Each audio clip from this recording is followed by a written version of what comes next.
WhatsApp नमस्कार मेरे प्यारे प्यारे दोस्तों को मेरा नमस्कार। आप सब कैसे हैं? और आज हम अपनी ऑनलाइन बैचेस का क्लास थर्ड स्टार्ट कर रहे हैं। इससे पहले हम लोगों ने डीएनए, जीन, जीनोम इसके बारे में अच्छे से पढ़ा। फिर उसके बाद एक दिन हमने इकोनॉमिक बॉटनी से रिलेटेड टॉपिक्स को कवर किया और आज से हम क्लासिफिकेशन स्टार्ट कर रहे हैं। एनिमल डाइवर्सिटी यानी कि जंतुओं का वर्गीकरण। कैसे पता चला कि अमीबा प्रोटोजोआ है? कैसे पता चला कि स्पंजेस पॉरीफेरा में रखे जाएंगे? कैसे पता चला कि फीता कृमि को प्लेटीहेल्मिन्थीज में रखा जाएगा? ये क्लासिफिकेशन था, ठीक है ना। तो सबसे पहली बात हम करते हैं टेक्सोनॉमी। What is taxonomy? तो देखो बेटा, जैसी शीट है वैसा नहीं पढ़ना, जैसा हम पढ़ेंगे वैसा पढ़ाना है आपको। देखो बेटा, टेक्सोनॉमी क्या है? हमने तो पढ़ा है कि branch that deals with the study of nomenclature, classification and their principles. आई बात समझ में? टेक्सोनॉमी एक ऐसी शाखा है विज्ञान की, टेक्सोनॉमी विज्ञान की एक ऐसी शाखा है जो डील करती, क्या डील करती है? स्टडी ऑफ नॉमेनक्लेचर, नाम रखने की प्रक्रिया, क्लासिफिकेशन यानी विभेदीकरण या वर्गीकरण, तथा उनके सिद्धांतों का अध्ययन करना। कि जहाँ पर भी वर्गीकरण की बात की जाएगी वहाँ शब्द टेक्सोनॉमी का प्रयोग किया जाएगा। अब आ जाओ, क्वेश्चन पूछा जाता है कि शब्द टेक्सोनॉमी किसने दिया था? कैंडोले ने। CANDOLLE।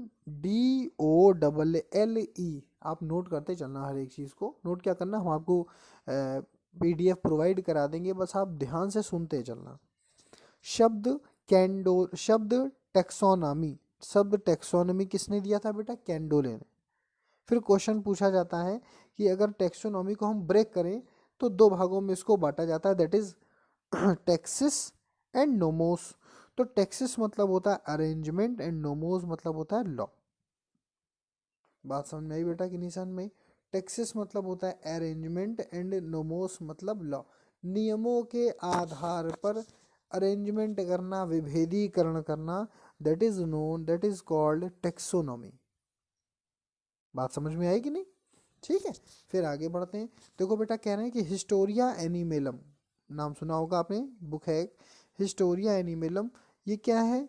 ये किस किताब है बेटा? ये किसने लिखी है? तो भैया ये फादर ऑफ जूलॉजी ने लिखी है। अब हम तो जानते हैं कि फादर ऑफ जूलॉजी कौन है? एरिस्टोटल। देखो बेटा, जब भी कभी क्वेश्चन पूछा जाए फादर ऑफ बायोलॉजी तो आप लिखोगे एरिस्टोटल। जब भी कभी पूछा जाए फादर ऑफ जूलॉजी तो आप लगाओगे एरिस्टोटल, मतलब अरस्तू। लेकिन जब भी कभी पूछा जाएगा फादर ऑफ बॉटनी तो आप उत्तर लगाएंगे थियोफ्रेस्टस। यानी कि संयुक्त रूप से जीव विज्ञान के पिता अरिस्टोटल यानी अरस्तु, जंतु विज्ञान के पिता यानी कि अरस्तु, लेकिन वनस्पति विज्ञान के पिता यानी कि जनक, तब आप यहाँ क्या लगाओगे? थियोफ्रेस्टस। आई बात समझ में? अब आते हैं बेटा क्लासिफिकेशन के बारे में, जो हमारा मेन कंटेंट है, जो हमारे मेन चैप्टर की सार है। पहला क्लासिफिकेशन। भाई देखो, अगर आपको किन्हीं दो वस्तुओं में विभेद करना है तो उसके गुणधर्म भी तो आपको पता होने चाहिए। तो विभेद करने के लिए सबसे पहला गुणधर्म बनाया गया एनेइमा इनेइमा।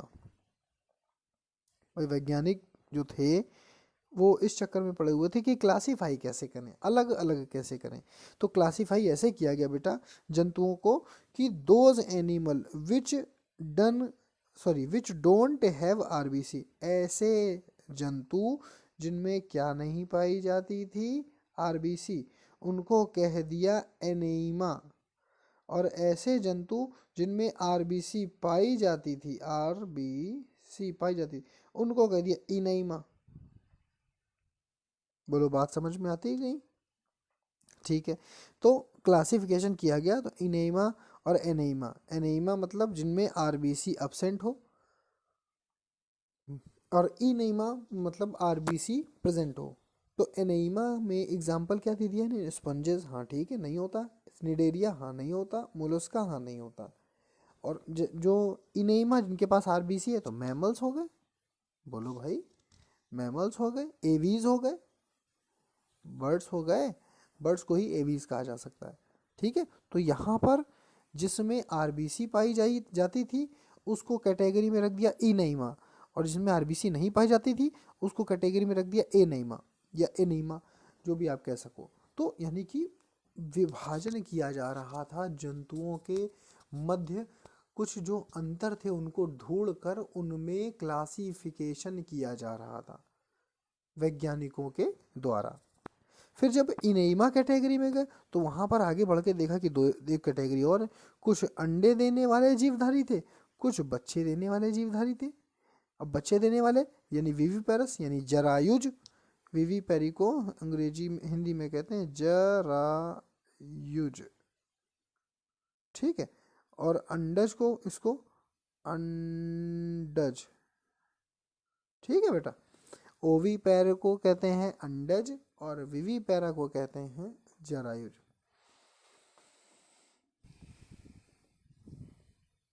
अब विविपेरा और ओवीपेरा में अंतर क्या था, जैसे कि जो बच्चे देते थे उसमें आगे मैन, व्हेल मछली और अदर मैमल्स, भाई स्तनधारी ज़्यादातर जितने भी स्तनधारी हैं वो क्या देते हैं बेटा, बच्चे देते हैं। और ओवीपेरा में क्या है, जैसे एम्फीबिया यानी कि मेंढक, पीसीज यानी कि मछली वाले ग्रुप में, एवीज यानी कि पक्षियों वाले ग्रुप में, रेप्टाइल्स यानी कि सरीसृप वाले ग्रुप में, ये सब क्या देते थे बेटा, अंडे देते थे। ये सब क्या देते थे, अंडे देते थे। तो यानी कि जो पहला क्लासिफिकेशन हुआ वो आरबीसी के आधार पर हुआ। जिनमें आरबीसी पाई जाती थी उनको इनेमा, इनेमा देखना एक बार हम थोड़ा साफ कर दें तब आपको समझ में आएगा। जिनमें आरबीसी पाई जाती थी उनको हमने क्या कह दिया बेटा, इनेमा, और जिसमें नहीं पाई जाती थी उसको एनेमा। लेकिन जिनमें आरबीसी पाई जाती थी उनको भी आगे चल के दो भागों में विभाजित किया, एक को कह दिया विविपेरा, दूसरे को कह दिया ओवीपेरा। विविपेरा वो जो बच्चे देते थे, ओवीपेरा वो जो अंडे देते थे। नेक्स्ट आगे बढ़ते हैं। शब्द स्पीसीज किसने दिया था, term species given by John रे। जॉन रे ने शब्द स्पीसीज यानी कि आप क्या कह सकते हो, प्रजाति दिया। बात समझ में आई कि नहीं। अब देखो बेटा most important question, Carolus Linnaeus. अगर टेक्सोनॉमी शब्द आया तो कैरोलस लीनियस से रिलेटेड सवाल जरूर पूछा जाएगा। तो पहला सवाल कि सिस्टेमा नेचुरी ये किताब किसने लिखी, आप बोलोगे कैरोलस लीनियस ने। फिर आपसे दूसरा सवाल पूछा जाएगा कि बायनोमियल नोमेनक्लेचर किसने दिया, आप उत्तर लगाओगे कैरोलस लीनियस। फिर आपसे तीसरा सवाल पूछा जाएगा कि फादर ऑफ मॉडर्न टेक्सोनॉमी, तब भी आप उत्तर क्या लगाओगे, कैरोलस लीनियस। फिर आपसे पूछा जाएगा सिक्स किंगडम क्लासिफिकेशन किसने दिया था, तब भी आप लगाओगे कैरोलस लीनियस। मेरी बात आप समझ पाए कि नहीं, आपको ये समझना पड़ेगा कि ये सबसे ज़्यादा महत्वपूर्ण बिंदु है क्लासिफिकेशन का। तो देखो बेटा 4 पॉइंट हैं जो कैरोलस लीनियस के अराउंड हैं। सिस्टेमा नेचुरी जो किताब है ये किसने लिखी, कैरोलस लीनियस ने। फादर ऑफ मॉडर्न टेक्सोनॉमी भी इन्हीं को कहा जाता है, और बाइनोमियल नोमेनक्लेचर भी इन्हीं ने ही दिया था, और 6 किंगडम क्लासिफिकेशन भी इन्हीं ने दिया था। शब्द फाइलम किसने दिया था, G L Cuvier. Term phylum is given by G L Cuvier. शब्द फाइलम किसने दिया था बेटा, जीएल क्यूवियर। क्वेश्चन पूछा जाता है भैया, वो बहुत ज़्यादा पूछा जाता है, मोस्ट इंपॉर्टेंट क्वेश्चन है कि फाइलोजेनेटिक क्लासिफिकेशन, जिसको फाइलम जिस क्लासिफिकेशन का आधार फाइलम है, ध्यान दीजिएगा मेरी बात पे ज़रा, जिस क्लासिफिकेशन का आधार जो है वो फाइलम है, that is known as phylogenetic classification. पूछ रहे किसने दिया था, देखो ध्यान से देख लो, बहुत ज़्यादा पूछा जाता है कि जो फाइलोजेनेटिक क्लासिफिकेशन इसको प्रपोज किया था एंगलर ने एंड प्रेंटल। इसको प्रेंटल को पढ़ते हैं या प्रेंल पढ़ सकते हैं, आप प्रेंट पढ़ो, इसको एल हटा दो, ध्यान ना दो जरा, ठीक है। ठीक है, तो phylogenetic classification, phylogenetic classification propose किया था एंगलर और प्रेंटल। शब्द इनवर्टिब्रेट और वर्टिब्रेट ये किसने दिए, ये दिए अपने लैमार्क भाई ने। यानी कि शब्द कशेरुकी यानी कि वर्टिब्रेट और इनवर्टिब्रेट यानी कि अकशेरुकी, ये दोनों शब्द किसने दिए थे, ये दोनों शब्द दिए थे लैमार्क ने। अब मोस्ट इंपॉर्टेंट क्वेश्चन आने वाला भैया, 5 kingdom classification is given by Robert Whittaker while 6 kingdom classification is given by Carolus Linnaeus। आई बात समझ में, ठीक है। 5 किंगडम क्लासिफिकेशन बहुत ज़्यादा पूछा था। अब भैया पूछते हैं कौन कौन से 5, तो भैया मोनेरा, इसमें आ गए बैक्टीरिया वगैरह, फिर आ जो प्रोटिस्टा, इसमें आ गया अमीबा, प्रोटोजोआ वगैरह, फंजाई की अपनी अलग अलग कैटेगरी है, देखो फंजाई को अलग क्यों रखा गया, ध्यान दीजिएगा थोड़ा मेरा, ठीक है। फंजाई को इसलिए अलग कर दिया गया क्योंकि उसमें क्लोरोप्लास्ट होता तो उसको पौधों की कैटेगरी में रख सकते थे, है ना, क्योंकि उसमें क्लोरोप्लास्ट होता तो उसको हम पौधों की कैटेगरी में रख देते, लेकिन क्लोरोप्लास्ट भी नहीं था, वो अपना भोजन स्वयं निर्मित नहीं कर सकता था, तो ऑटोट्रॉफिक भी नहीं था, और जंतुओं से भी कुछ लक्षण नहीं मिलते थे, तो ऐसी कैटेगरी में उसको अलग ही रख दिया गया, फंजाई बनाकर एक अलग ग्रुप बनाकर रख दिया गया कि भैया ये फंजाई है, ना ये एनिमल से मिलेगा ना ये प्लांट से मिलेगा, this is a different type of category. इसलिए वीटेकर ने 5 किंगडम क्लासिफिकेशन दिया, जिसमें पहला आ गया क्या बेटा, मोनेरा, दूसरा आ गया प्रोटिस्टा, तीसरा आ गया फंजाई, चौथा आ गया प्लांटी, अब पौधे आ गए, और पांचवा हो गया एनिमेलिया। देखो कितना क्लियर है, कितनी स्पष्ट बात है। एक बार हम आपको छोटा सा रिवीजन कराते हैं इस पेज का, ठीक है, ध्यान दीजिएगा। शब्द स्पीसीज किसने दिया था, जॉन रे ने दिया था। कैरोलस लीनियस से जुड़े कितने प्रश्न किए, कि इन्होंने किताब लिखी थी क्या, हाँ भैया लिखी थी, कौन सी, सिस्टेमा नेचुरी। फादर ऑफ मॉडर्न टेक्सोनॉमी किसको कहा जाता है, कैरोलस लीनियस को। बाइनोमियल नोमेनक्लेचर किसने दिया था, कैरोलस लीनियस ने। 6 किंगडम क्लासिफिकेशन किसने दिया था, कैरोलस लीनियस ने। फाइलम शब्द किसने दिया था, जीएल क्यूवियर ने। फाइलोजेनेटिक क्लासिफिकेशन को प्रपोज किसने किया था, एंगलर एंड प्रेंटल ने। शब्द अकशेरुकी एवं कशेरुकी, इन्वर्टिब्रेट इन्वर्टिब्रेट किसने दिए थे, लैमार्क ने दिए थे। रॉबर्ट विटेकर ने कुछ किया था, हाँ किया था, क्या किया था भैया, 5 किंगडम क्लासिफिकेशन दिया था। अच्छा 5 किंगडम क्लासिफिकेशन दिया था, चलो बताओ कौन कौन से दिए थे। मोनेरा यानी कि जिसमें बैक्टीरिया रखे जाते हैं, प्रोटिस्टा यानी कि जिसमें पे अमीबा रखे जाते हैं, प्लाज्मोडियम रखे जाते हैं, फंजाई जिसमें कि हम किसको रखते हैं, केवल और केवल कवक को, ठीक है। फिर उसके बाद रखा गया प्लांटी मतलब पौधे, एनिमेलिया मतलब जंतु। अब देखो जरा बेटा, ये ऑर्डर है, सबसे पहले किंगडम, इसको हम लोग एक ट्रिक से याद रखते थे, और ट्रिक क्योंकि पहले बायोलॉजी कम आती थी हम लोगों को, छोटे छोटे थे सब, तो इसको ट्रिक से याद रखते थे, हालांकि तो मजाक हो गया। PCO fungus, PCO fungus, phylum, class, order, family, genus, species, PCO fungus, समझे बेटा, सिंपल है, लेकिन फिर भी अगर आप ट्रिक याद करना चाहें, जब हमें अभी तक याद है तो आप भी याद कर लो, हेल्प करेगी बार बार। तो इसकी ट्रिक क्या है बेटा, PCO fungus, phylum, class, order, family, genus, species, और इसके ऊपर अगर पूछा जाता है आपसे तो आ जाएगा बेटा किंगडम। तो सबसे बड़ी यूनिट क्या हो गई किसी भी टेक्सॉन की, किसी भी टेक्सॉन के क्रम की सबसे बड़ी यूनिट क्या हो गई, किंगडम। सबसे बड़ी यूनिट क्या हो गई बेटा, किंगडम। और सबसे छोटी यूनिट क्या हो गई बेटा, प्रजाति, दैट इज स्पीसीज, प्रजाति या स्पीशीज। बस खत्म, एकदम सिंपल। अब लास्ट के क्वेश्चन देखो बहुत ज़्यादा पूछे जाते हैं, सुन लेना ज़रा ध्यान से। कह रहे कि एनिमल जो होता है उसकी जो बॉडी बनी होती है वो 3 स्ट्रक्चर लेवल की होती है, हाँ हमने कहा हाँ सही बात है। तो कह रहे सेल्यूलर लेवल अगर मान लो तो इसका कौन सा ग्रुप हमें मिल जाएगा, तो भैया पता चला कि पॉरीफेरा, यानी कि स्पंजेस जो होती हैं वो सेल्यूलर बॉडी की होती हैं, उसमें टिश्यूज नहीं होते, उसमें ऑर्गन नहीं होते, उसमें ऑर्गन सिस्टम नहीं होते, वो पूरी तरह से सेल्यूलर होती है। जबकि सिलेंट्रेटा या निडेरिया यानी हाइड्रा वाले ग्रुप में आप जाओगे तो आप पाओगे कि यहाँ टिश्यू लेवल स्टार्ट हो चुका है, और फिर प्लेटी हेलमिन्थीज से ऑर्गन लेवल स्टार्ट हो जाता है, प्लेटी हेलमिन्थीज से ऑर्गन लेवल, और उस ऑर्गन के बाद ऑर्गन सिस्टम, अंग तंत्र, सबसे पहले कोशिका, कोशिका के बाद ऊतक, ऊतक के बाद अंग, और अंग के बाद अंग तंत्र। मेरी बात आप ध्यान से समझ पा रहे होंगे, बस सुनते रहिएगा ध्यान से, आंख बंद करके एवं कान खोल करके सुनिएगा। हम कह रहे हैं कि एनिमल को विभाजित करते रहे, पहले जो पहले पेज पे हमने देखा था, यहाँ पर जो हमने किया था, देखिएगा ध्यान दीजिएगा थोड़ा सा। हाँ, जो पहले पेज पे हमने कवर किया था इसको, तो हमने क्या देखा कि वहाँ पर उन्होंने जो क्लासिफिकेशन किया है पहले पेज में, फर्स्ट पेज में जो क्लासिफिकेशन किया है उन्होंने एनेइमा और इनेइमा के आधार पर कर दिया, कि अगर इसमें वो पाया जाता है, अगर ब्लड पाया जाता है तो हमने कह दिया भैया ये इनेइमा हो गया, और अगर ब्लड नहीं पाया जाता है तो हमने कह दिया एनेइमा हो गया। फिर हमने देखा कि जिसमें ब्लड पाया जाता है, समझिएगा बात को, फिर उसको हमने 2 कैटेगरी में डिवाइड कर दिया, विवीपैरिटी, ओवीपैरिटी, जरायुज, अंडज, फिर वहाँ पे उसको अलग कर लिया। अब जो क्लासिफिकेशन हम पढ़ रहे हैं देखो लिखा है स्पष्ट, the animal shows structure level. तो सबसे पहले बेटा क्या हो गया, cellular level Porifera, tissue level Coelenterata, organ level Platyhelminthes, और ऑर्गन सिस्टम निमेटोडा से लेकर के कॉर्डेटा तक। ध्यान दीजिएगा, ये अंतिम जो पॉइंट है ये बड़ा इंपॉर्टेंट है, क्वेश्चन पूछा जाएगा। स्पंजेस का बॉडी सेल ऑर्गेनाइजेशन, स्पंजेस का बॉडी सेल ऑर्गेनाइजेशन किस लेवल का है, आप उत्तर लगाओगे कोशिकीय लेवल का, सेल्यूलर लेवल का।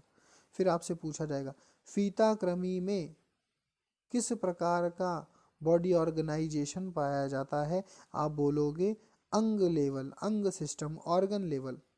लेकिन आपसे जब पूछा जाएगा कि मैमल यानी स्तनधारी में कौन सा बॉडी ऑर्गेनाइजेशन पाया जाता है, तो आप बोलोगे ऑर्गन सिस्टम। बेटा हमारे अंदर क्या होते हैं, अंग तंत्र बन चुके होते हैं।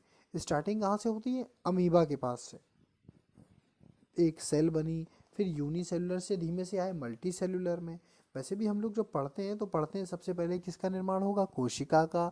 जब बहुत सारी कोशिकाएं मिल जाएंगी तो क्या बनेगा, ऊतक।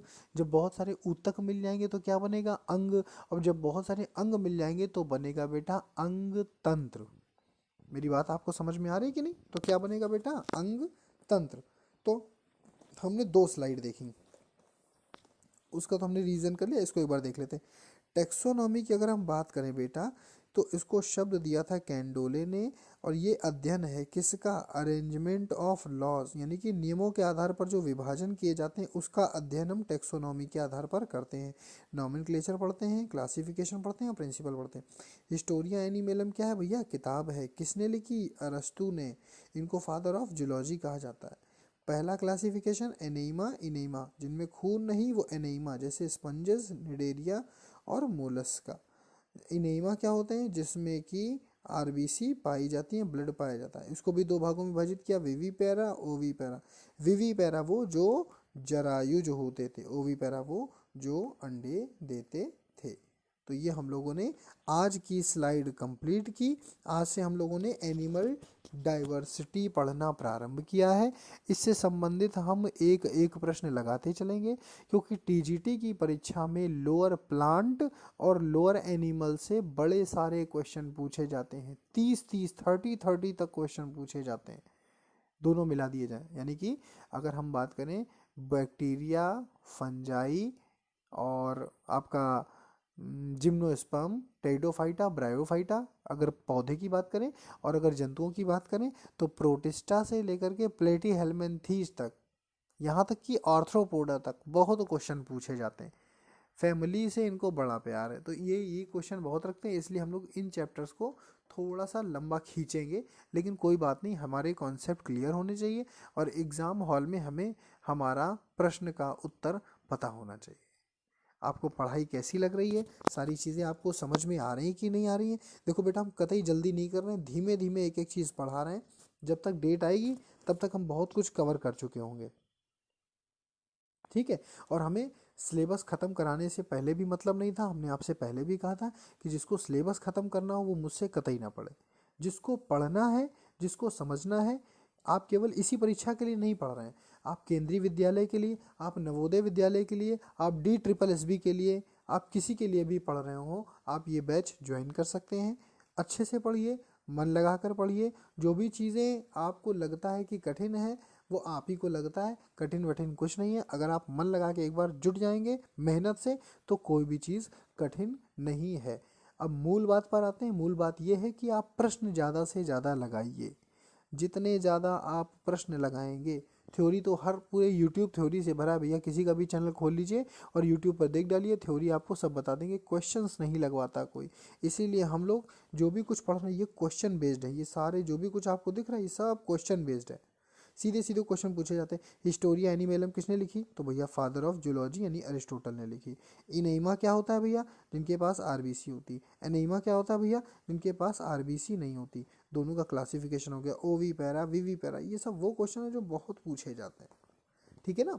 तो इसलिए अच्छे से पढ़िए, मन लगा के पढ़िए, और कोशिश ये करिए कि नोट्स के लिए भड़बड़ाइए नहीं, हम आपको सारे पीडीएफ एक एक करके देते रहेंगे। इसकी फ़ोटोकॉपी निकाल के अपने पास रख लीजिएगा और एग्ज़ाम से पहले इसको एकदम बिल्कुल पी जाइएगा। पी जाने का मतलब अच्छे से पढ़ डालिएगा, क्योंकि हम जो भी चीज़ें देते जाएंगे आप इनको अगर याद करते रहेंगे तो 70% तो यहीं कवर हो जाएगा। ठीक है ना। Thank you so much. अच्छे से पढ़िए, मन लगा के पढ़िए, घबराइए नहीं, टेंशन न लीजिए। अगर आपको हम आधे घंटे भी पढ़ा देंगे तो आपका काम हो गया पूरे दिन भर का। ठीक है, अच्छे से पढ़िए, मेहनत से पढ़िए। Thank you so much. Bye bye, good night.